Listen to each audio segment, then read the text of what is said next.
The word performance no longer denotes simply the execution of a command, but begins to imply illusion and imposture.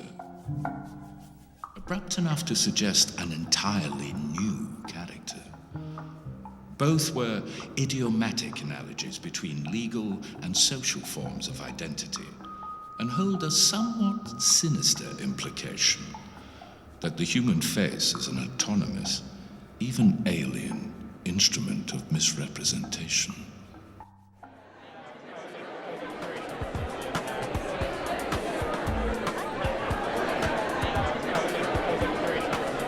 Corinne is I guess what you can call an installation artist. She's really interested in the way that histories and cultures are formed, a very personal type of research.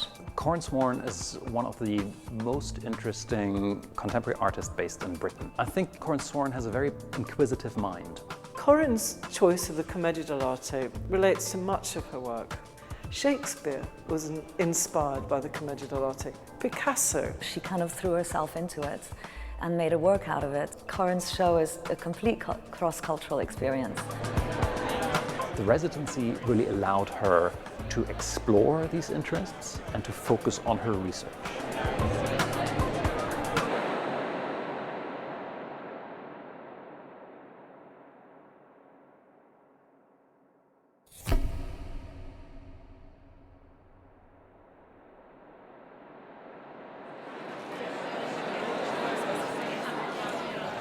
Whitechapel Gallery Max Mara Art Prize for Women has 3 objectives: to support women artists at a key moment in their careers, to invite them to experience the historic, social and cultural landscape of Italy today, and number 3, to commission a new work of art inspired by that experience.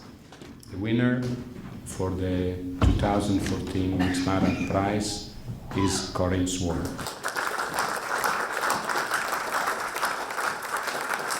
Corinne Sworn came with a really fascinating proposal inspired by the Commedia dell'arte.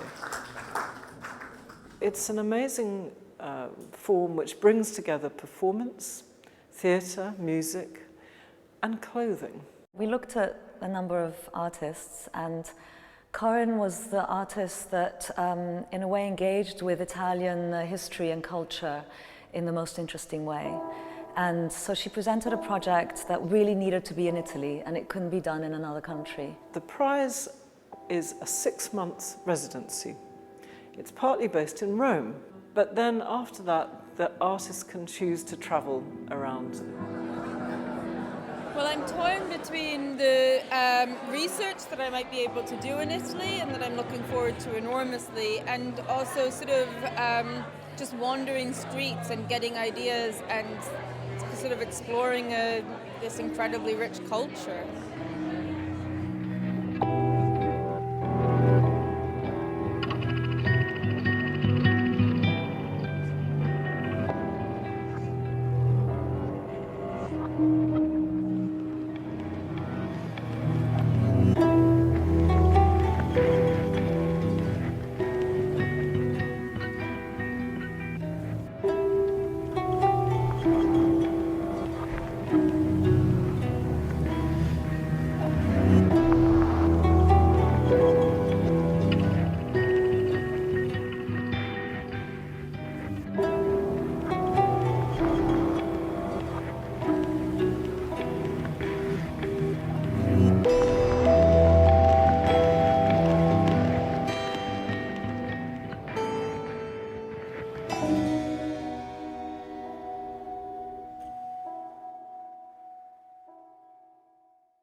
My name's Corinne Sworn. I'm an artist, I work in Glasgow, and I teach in Oxford. I was born in Britain. My parents moved to Canada. I guess we sort of finally settled there when I was 8. I feel Canadian when I'm in Britain, and I feel slightly British when I'm in Canada.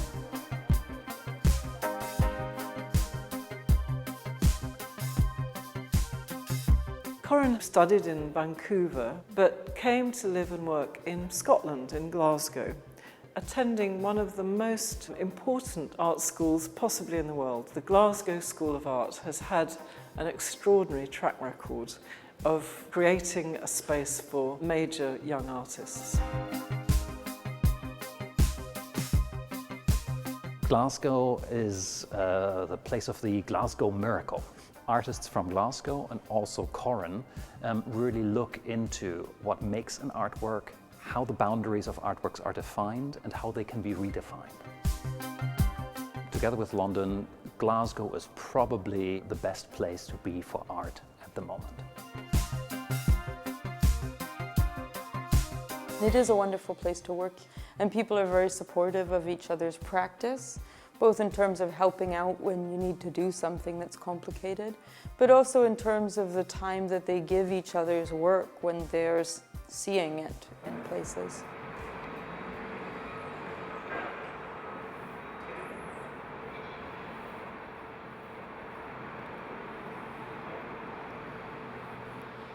The way that the prize is organized is that you win it based on a pitch as to what you would like to do over the course of a residency in Italy. And I had described a project that involved looking at the emergence of commedia dell'arte as a kind of form of migratory theater, looking at how it was that a kind of theatrical form could travel so successfully across cultures. A lot of my practice deals with sort of looking at forms in the past.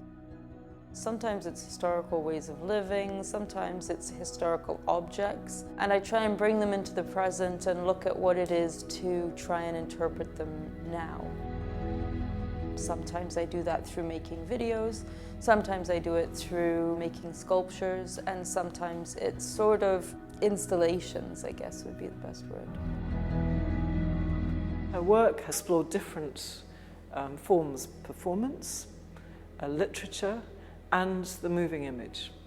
And her work has slowly been celebrated in artist spaces such as the Chisenhale Gallery here in London, and museums such as Tate Britain, and biennales such as the Sydney Biennale and very recently the Venice Biennale. So her work has been celebrated by a number of different kinds of platforms. So I'm at the hospital. What are your symptoms? Now? Yes. Well, I don't have any. I was referred over a month ago. No symptoms? No, I'm here because the problem keeps recurring. And the symptoms are? One of the pieces in the recent past is the piece called The Lens Prism. It's a video format work and it's a single actor in a theater. So he's sort of a time traveler because the stories he tells move him through different historical spaces and periods while his physical body remains in the present. In the film, the couple meets occasionally in various places. The work produced a tension between what it was to film a theatrical space and what theater can do that perhaps film can't.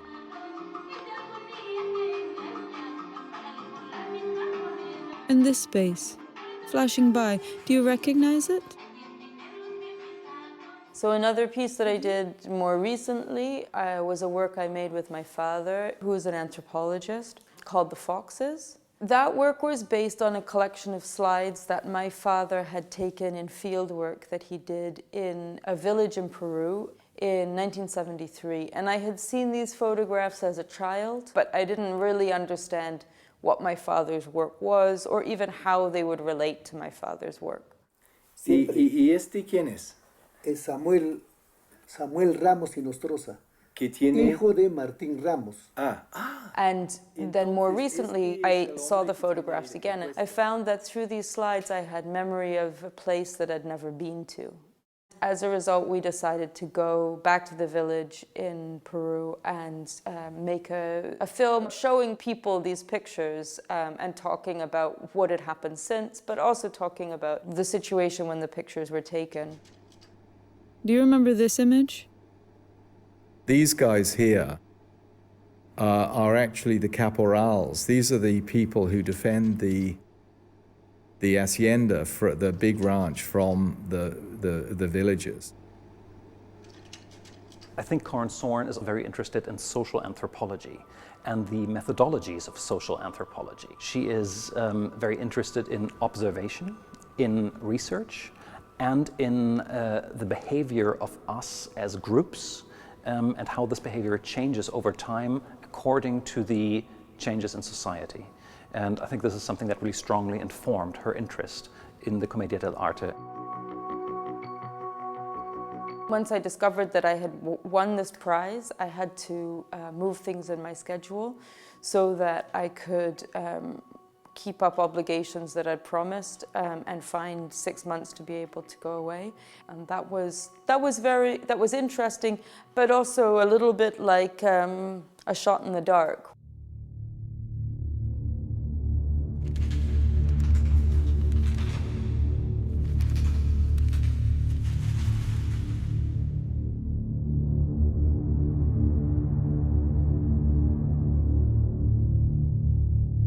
The buffoon is always a buffoon, but an actor, by wearing a mask on his face, or a false beard, or makeup, is able to display the essence of another person.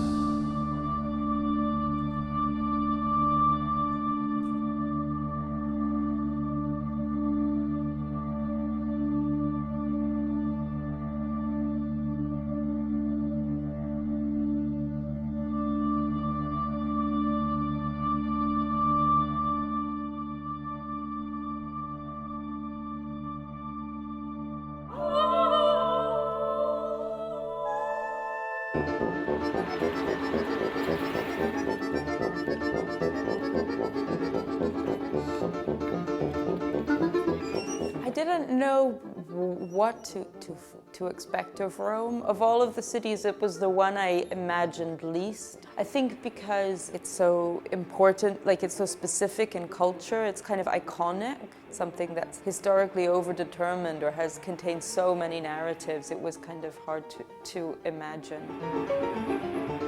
Spending time in Rome, I was surprised at how fond I grew of it, actually. I think maybe because we lived in an area where lots of people live, so you get to watch people's lives.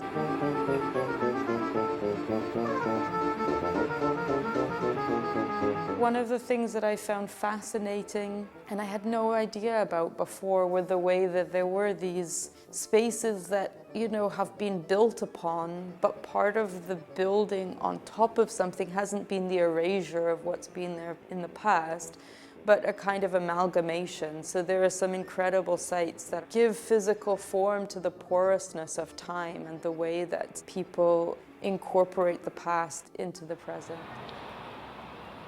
There were several churches that incorporate, I don't know, sometimes Roman pagan gods, and then medieval churches, and then 17th century ceilings.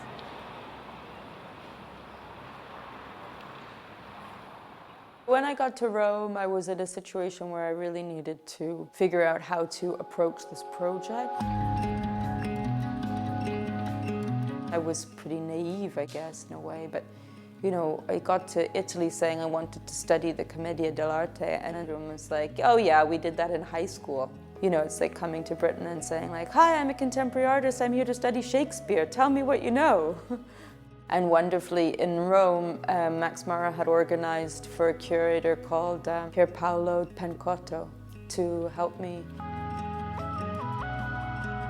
Corinne Sorn è stata una compagna di avventura. Mi ha consentito nel corso di questi 3 mesi di riscoprire tanti aspetti della mia città che avevo un po' dimenticato. La Biblioteca Nazionale Centrale Vittorio Emanuele è stata il punto di riferimento fondamentale per tutte le altre visite e gli altri incontri. È stato un continuo di consultazione di cataloghi, soprattutto cataloghi di mostre, cataloghi illustrati, dove poteva avere anche delle fonti iconografiche delle quali servirsi. Tra gli spunti di studio c'è stata ad esempio la passione per il Picasso del 1917, arrivato a Roma per dipingere il sipario di Parade con Diaghilev, con la Goncharova, con l'Arionov, con Cocteau, una Roma che per 3 mesi all'improvviso diventa Parigi.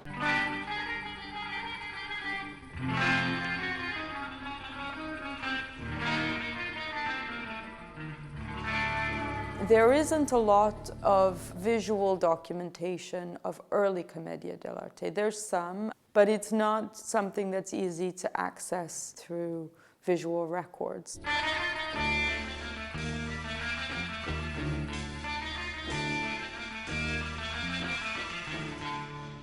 So I went to the Boccado, which is a theater museum in Rome. It has a wonderful collection of sort of theater objects, costumes, pieces. So they have several Arlecchino costumes from different periods, and one of them is fully made out of leather.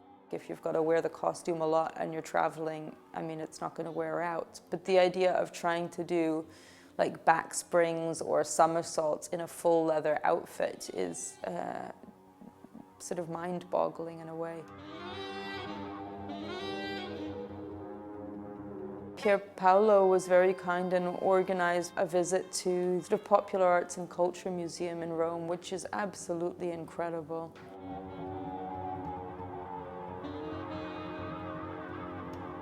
Encountering these objects, one of the things I find interesting is sometimes they're really mute.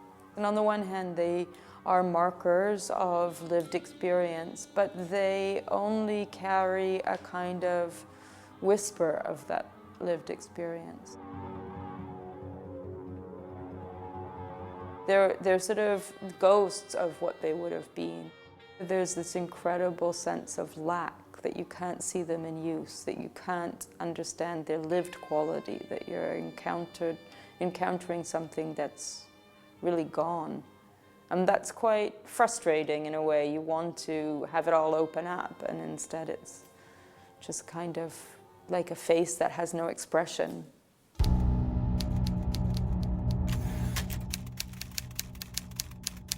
Un aspetto che l'ha molto interessata è stata anche la riscoperta del teatro del XX secolo in Italia. Le ho suggerito come figura di riferimento certamente Luigi Pirandello.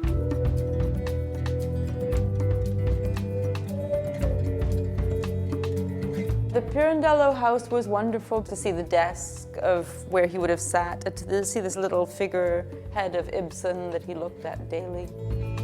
Pirandello is a really interesting figure in a relationship to the Commedia dell'arte in a way, because, so for example, in 6 Characters in Search of an Author, the characters wear masks. And masks have not been used in European theatre for a very long time. And so there are these questions of, well, what does that mean to return to the symbolic idea of the character? And he plays with this in terms of the masks. Some of the things that happen in 6 Characters in Search of an Author, we think of them as kind of meta-narratives of theatre looking at it themselves. But some of those things happened in early Commedia dell'arte pieces. There was a lot of theatre looking at itself in the period of the Commedia dell'arte. So it sort of loops back on itself in that way as well.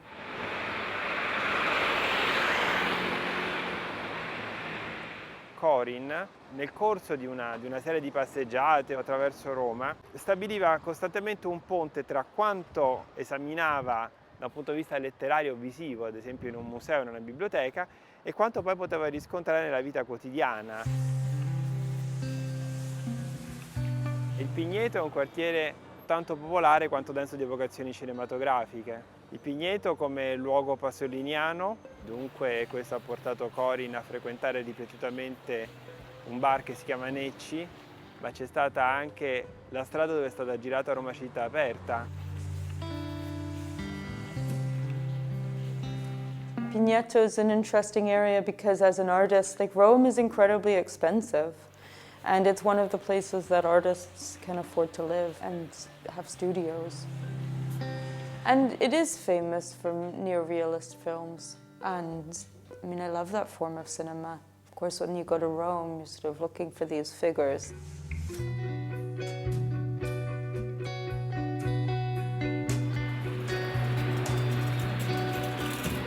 there's an incredible set of, I think it must be an old Roman aqueduct, and it's absolutely beautiful, and it's completely kind of overgrown. It really makes this space incredibly theatrical in a way. It's very mundane, and yet these graceful arches with plants growing all over them. It could be the set of some opera.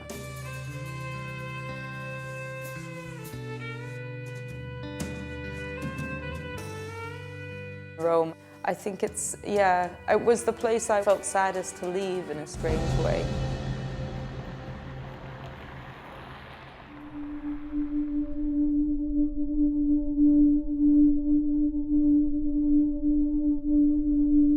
The great elaborate thing crumbles slowly, heavily, elaborately, nudging forward against the picture plan, like a non-supernatural experience that transfigures things by way of fit, drape, weight, motive fastening, unstoppable reverie, and over-determination.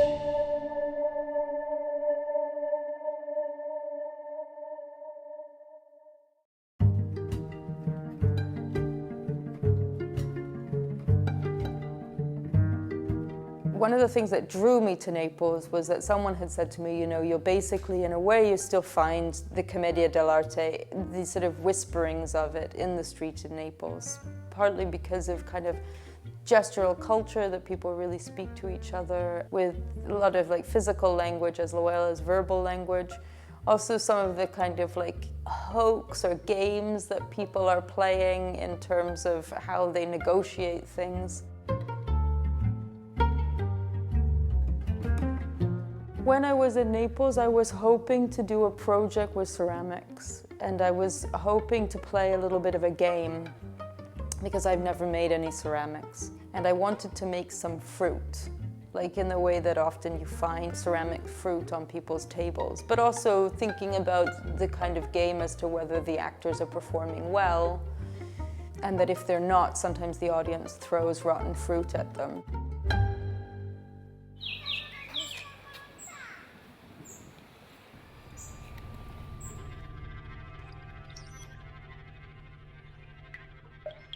Lino Fiorito is an artist and he's a set designer. So he was a wonderful host in Naples. So I worked with Lino to go out to the studio that he works in sometimes. It really plays games with how you expect to see ceramics, like whether they're nice, well-behaved bowls, or cups or vases, or whether they're crazy, slightly wild, abstract objects.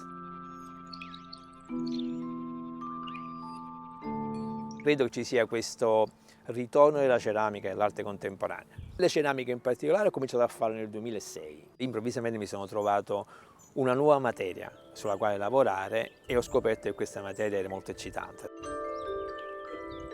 Sapendo che Conny si interessava in qualche modo alla commedia dell'arte, le abbiamo consigliato di venire a passare un po' di tempo anche a Napoli, perché Napoli, insomma, per quanto riguarda il teatro, credo che sia una città assolutamente centrale.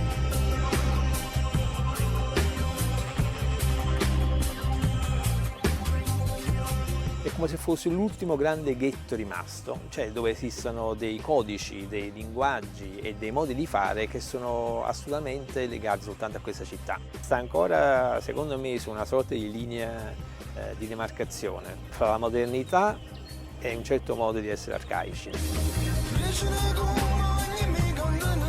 E quindi è interessante perché appunto per un artista è come se uno avesse la possibilità di stare contemporaneamente dentro e fuori della contemporaneità.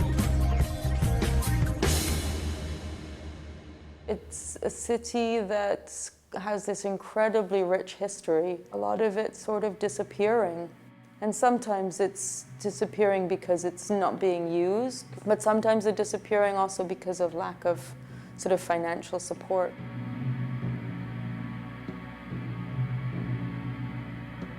There was a terrible incident where a portion of a historic building fell on a young man in the center of Naples, and so some of it is just also crumbling.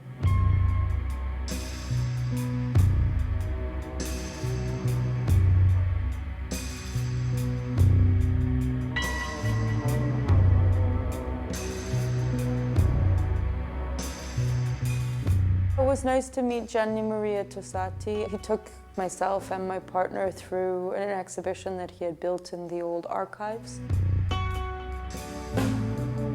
Questo spazio, questo edificio in cui siamo è la prima anagrafe italiana, istituita nel 1809, contiene al suo interno, ancora nella sua pancia, tutti i documenti dei napoletani nati a Napoli negli ultimi 200 anni. 10 anni fa è stata chiusa perché c'è stata appunto un'infiltrazione d'acqua che ha reso l'edificio inagibile ed era stata messa sul mercato per essere venduta, quindi il comune se ne stava liberando.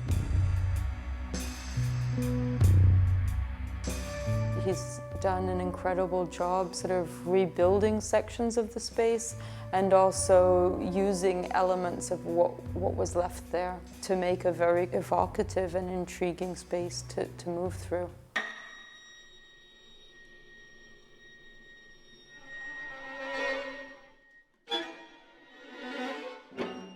È un lavoro che parla dell'inerzia, che è uno stato dello spirito, ed è quello stato dello spirito per cui quando vediamo che le cose stanno andando male, lasciamo che vadano. Cioè conosciamo il male, ne siamo consapevoli, eppure lo tolleriamo.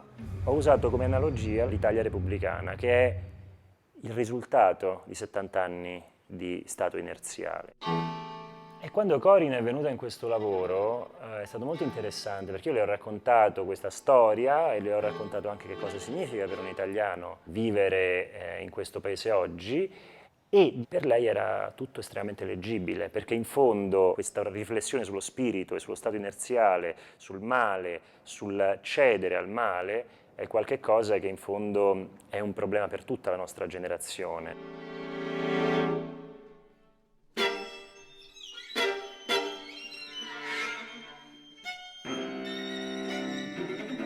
It was nice. In Naples, it's like a soup. Lots of artists that we met said, God, that's my favorite city. It's totally crazy, it's wild, and it's amazing. You're going to love it. And there definitely were aspects to it that were wild and brilliant.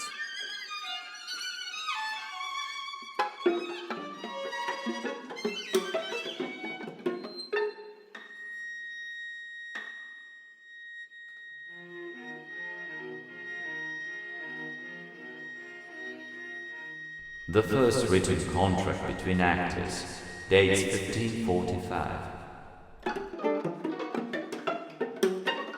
8 actors from Padua, Venice and Treviso agreed to buy a horse to travel from place to place and perform together for about a year. The company members include an artist, 1 stone cutter, 1 blacksmith, 2 rope makers, 2 shoemakers, 1 soldier.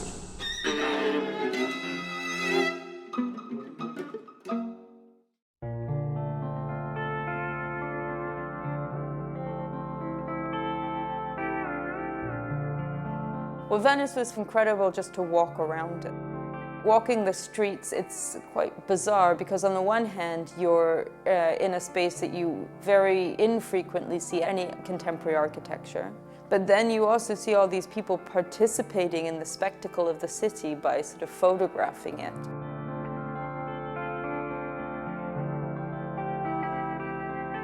And in a way, Venice has been, to some extent, like that for a very, very long time. Its carnival has been was famous for centuries, and people would flock from all over the world to come and see it.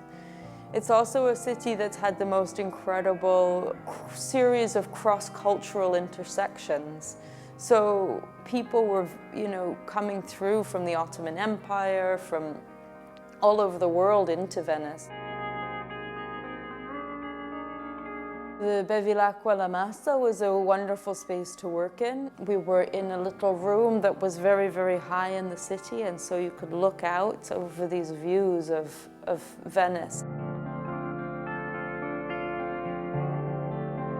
You wake up in the morning and you open the window and you look out on Venice and you think it's not such a bad day today. The residency is structured as that we were staying in a building in Santa Croce, but then we would have to cross the city and take a vaporetto in order to get to where the studio was.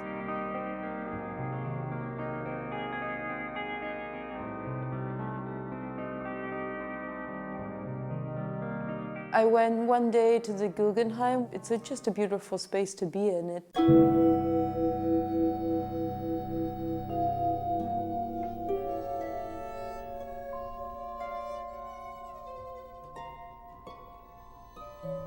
There's a wonderful collection of contemporary work.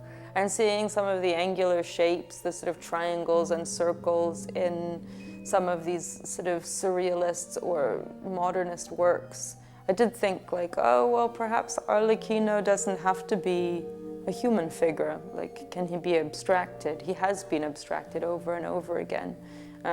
What does that mean if we do it again today?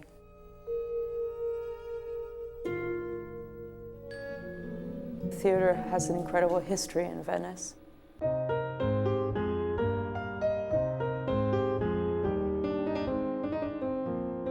Gianni De Luigi was fantastic to talk to.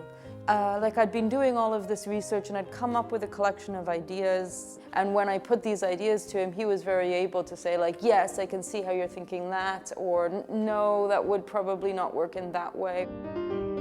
Quello che a me interessava dare a Corinne era una possibilità ulteriore di elaborazione, il più vasta possibile. La commedia dell'arte ha lo stesso valore di quando Rossellini e i grandi registi, De Sica, hanno inventato il neorealismo nel cinema. È l'identità italiana.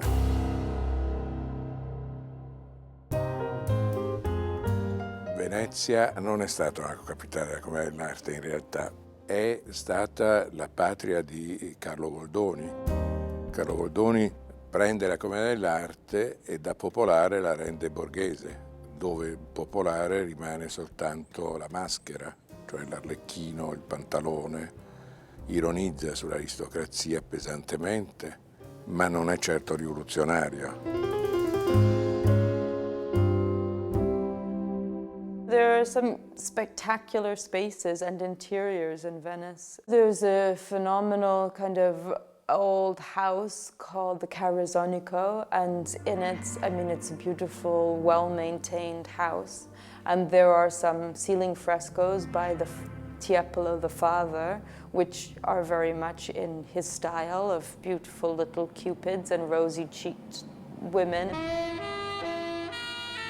Then there are a series of rooms whereby Tiepolo the son, towards the end of his life, he retreated to his house and he painted all of these frescoes of Punchinella. And they are, Puncinella's doing all sorts of very kind of daily things in a way. They go on picnics, they do sort of acrobatic stunts, they swing on swings. There's an incredible joy in them, but they're also quite strange. Oggi noi abbiamo il cinema e abbiamo poi adesso altri elementi di comunicazione molto ampi. Allora era il quadro, quindi il quadro fissava il movimento e il quadro racconta la gestualità dell'immobilità. Lei è rimasta colpita proprio da questa dimensione diversa di come guardare. I think there's a lot of writing trying to figure out what was this Punchinella figure to this artist. He is a figure, I think, of somebody who is living under the reign of another, who kind of tries to get by, and sometimes is incredibly generous, sometimes is incredibly rascally, but he is really trying to maintain himself under an oppressive rule in a way. And he plays the fool in order to do this. È come Buster Keaton. Cioè Buster Keaton è uno che ha studiato la commedia dell'arte per il linguaggio non solo del gesto, ma dell'immobilità del gesto, perché non muove un sopracciglio eppure spiega tutto.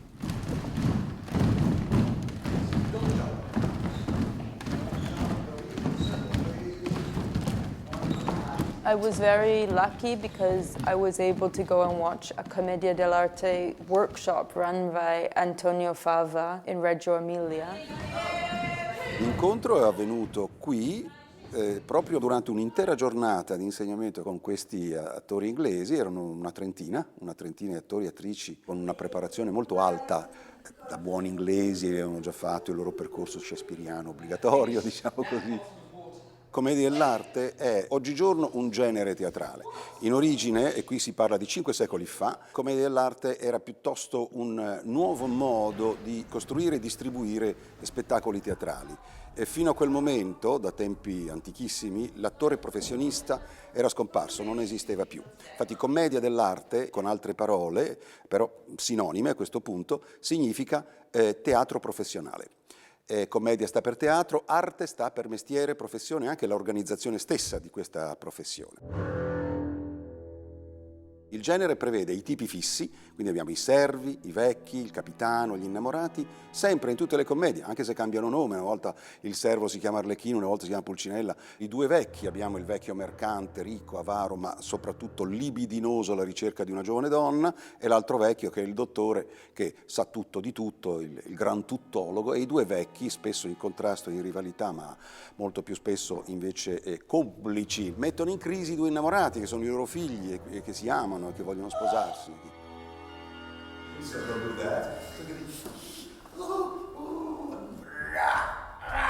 He was really brilliant at moving a character into his body and then producing that character physically on stage in a way. And it was interesting watching these students sort of watch the character appear physically and then sort of try and get their mind to tell their body what to do.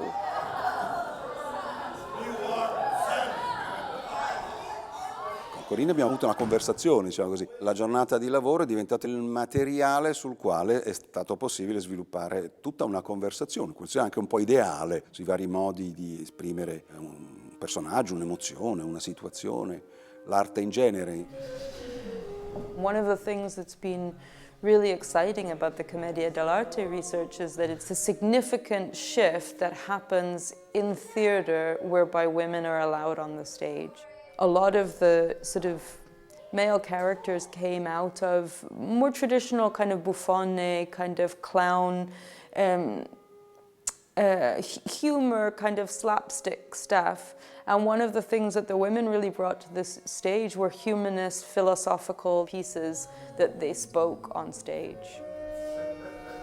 These old characters on stage spoke different dialects. It wasn't so much a kind of sense of driving a narrative as much as it was kind of sonic games. What we might think of now as sound poetry, or what might have come up in kind of some of the sonic experiments of like Bala and some of the Dada groups.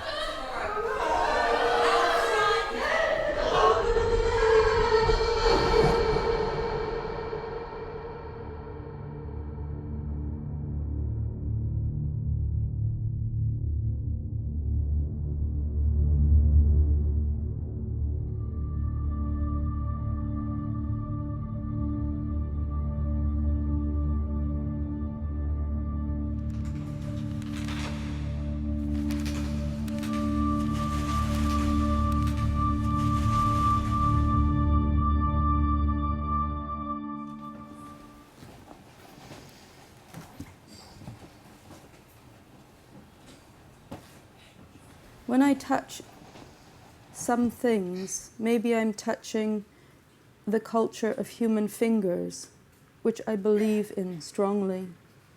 Transmission of clothes figure the ways in which the subject is possessed and dispossessed, touched and haunted by the materials it inhabits.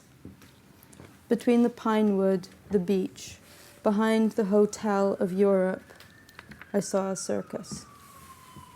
Sometimes it's really difficult to talk about the work when it's midway through. And so I asked Lisa to do an event with me.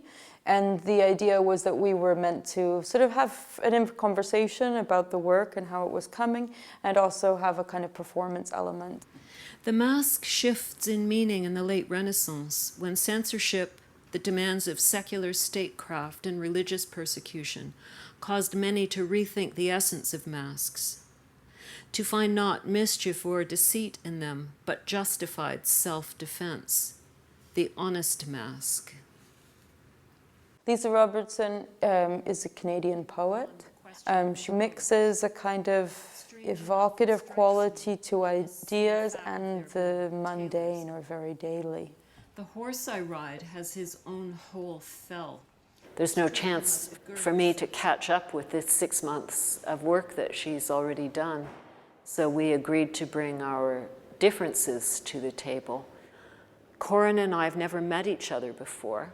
This is the first time we've met.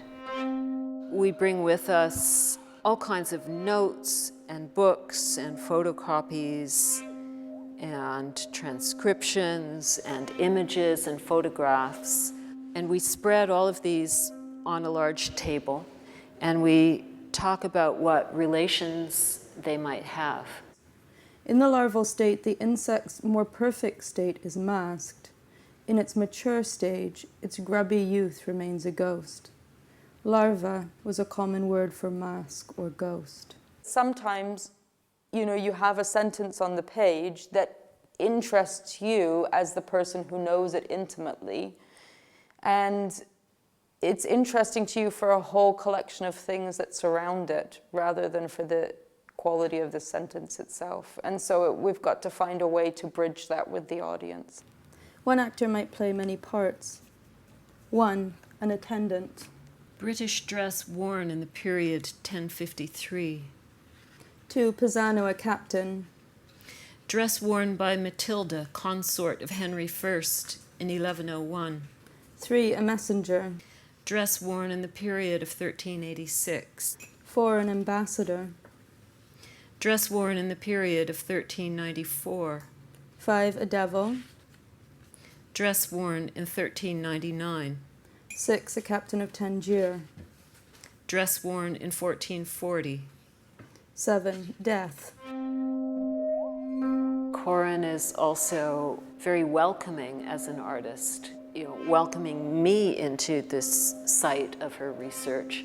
This process of talking about our notes and finding relationships between our ideas and our scribblings is also a way to get to know one another.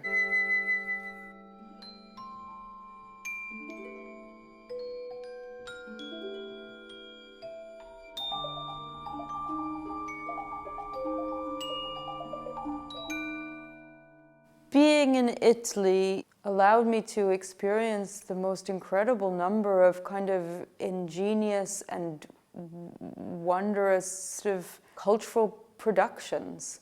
I suppose what I've taken away most is a kind of collection of thoughts that I hope to be able to return to, or spaces that I hope I might also be able to go back to open up and look into further. At the moment, I'm still continuing a certain amount of research, but I'm really trying to organize plans for the final project. So being at this kind of halfway point, there are a lot of possibilities of what it might be, but then there are things that might fall away. So for example, what I'm kind of finding myself doing is writing a performance. And it's for 2 characters, and there are a collection of costumes that they move through over the course of that performance. But as I write it, I don't know whether what you will see at the end will be a performance or whether it will be an installation with a script, whereby the performance is latent in the installation. It's kind of the thing that's been removed, maybe in a way, like in terms of when I was saying that, you encounter these objects in a museum, but the action is gone.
Corinne Sorn is one of the most interesting artists that works in a research-led way of working with installation, sculpture, scenographic installation.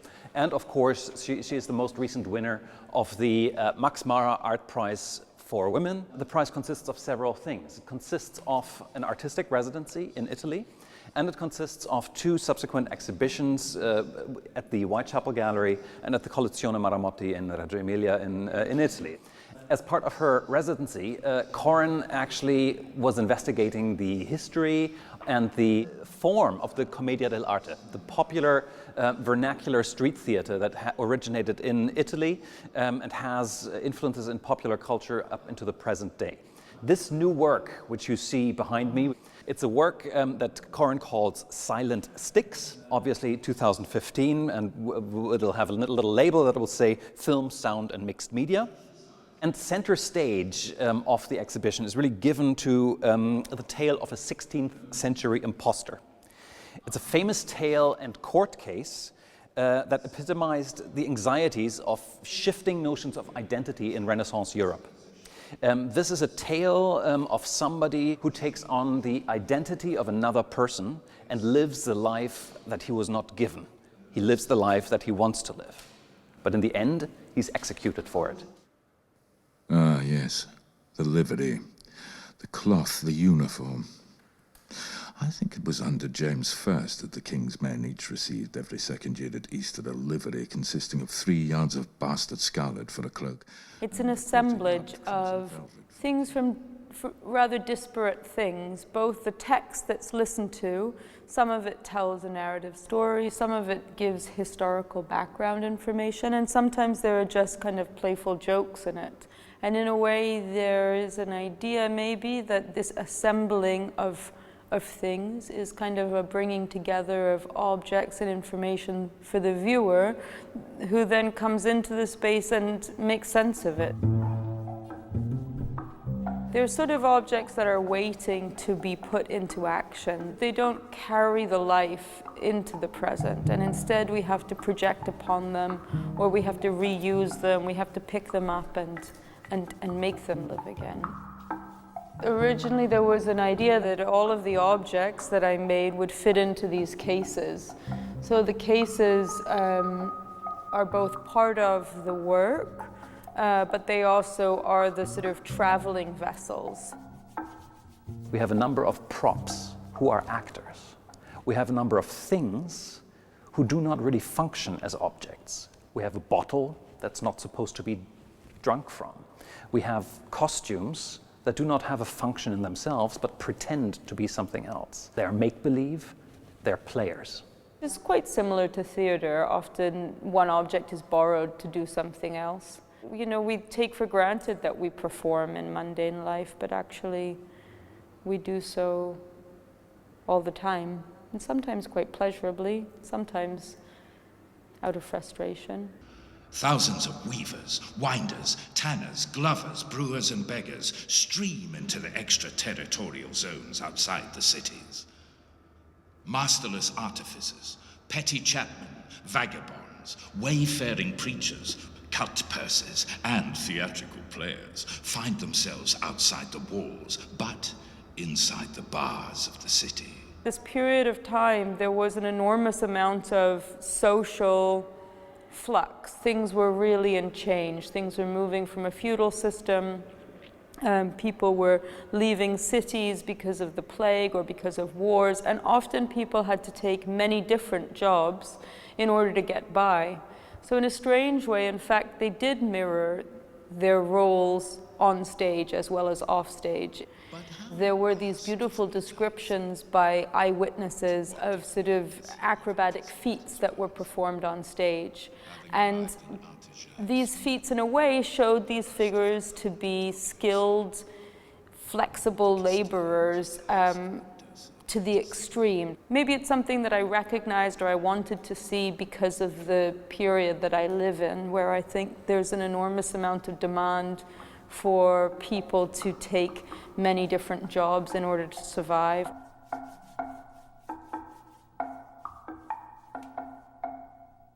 I could be a baker, I could be a candlestick maker, I can actually also pretend to be somebody I'm not. On the one hand, these major shifts in the 16th century and in the Renaissance period started heralding major freedoms for individual people. On the other hand, it also meant that a lot of people were very afraid of these changes. If people can lie and pretend, what does that mean for social order? What does that mean for the structures that are in place? And it's something that she wants to look at in our current situation in the 21st century as well. The judges remind him that he bears some guilt, having abandoned his wife and his son, but he is not moved. Many in the audience, including the young Michel de Montaigne, feel that sadly, Arnaud de Tilly made a better Martin Guerre. De Tilly is convicted of adultery, an impostor. He is hanged 4 days later outside the house of Martin Guerre. On the ladder up to the gibbet, he begs the man who would take his place not to be harsh to Bertrande, who is a woman of honor, virtue, and constancy. So the story of Martin Guerre is a historical court case. It comes from just before the period of these Commedia dell'arte plays, and it's become a very sort of popularized case that it should have existed for so long and is still in circulation. It's interesting to me. And because it is about somebody coming into a space and performing somebody else's role and being misrecognized, I thought it was an interesting motif in terms of a reflection from the fiction of the stage into the real. Some of the sources I've used are very much from the British theatre of that period, and some of the aspects are similar and some of them not really. This has been a cross-cultural experiment in a way.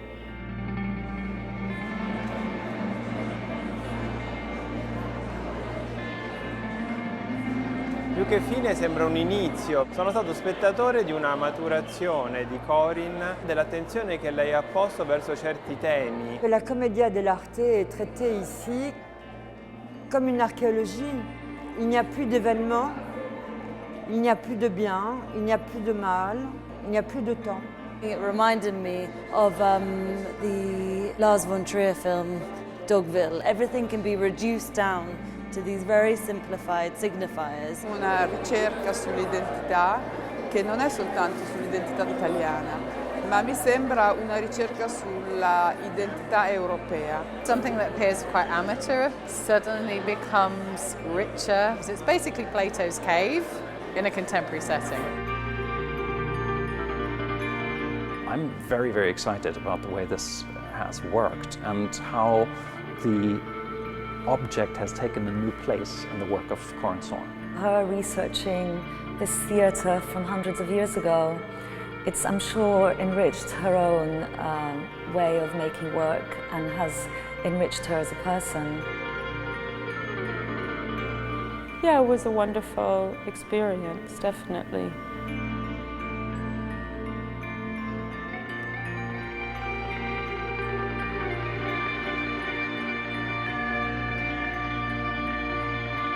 I feel like it all happened so fast, like that there was so much to kind of do, that where you are in 3 cities in 6 months and you want to understand something, it's such an enormous amount of time, like taking things in and taking things in and taking things in, and then you leave. And you know, sometimes with travel, it's like you look back and it's like it was a dream. You're back in your usual house, in the same bed, and you think, was I ever there?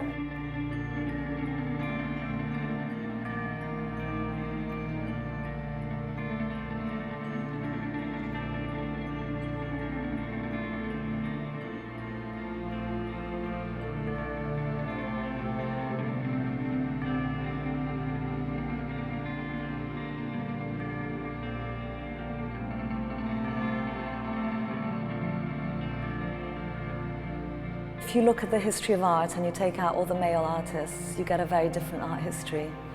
The fact that this prize is given to women is really positive because women tend to have a bit of a harder time in art than men do.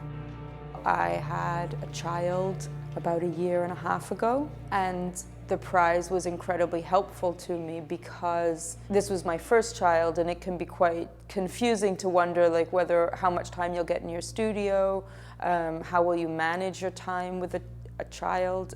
And having a prize that said, you know what, we don't really mind that you have a child, we're going to try and support you to do your work. It was fantastic. What this prize does, it enables an artist like Corinne, who has a very young baby, it gives her time. And time is possibly the most important and valuable asset of all. And it gives her the freedom to be able to move with her family and to undertake this crucial research towards a new work of art.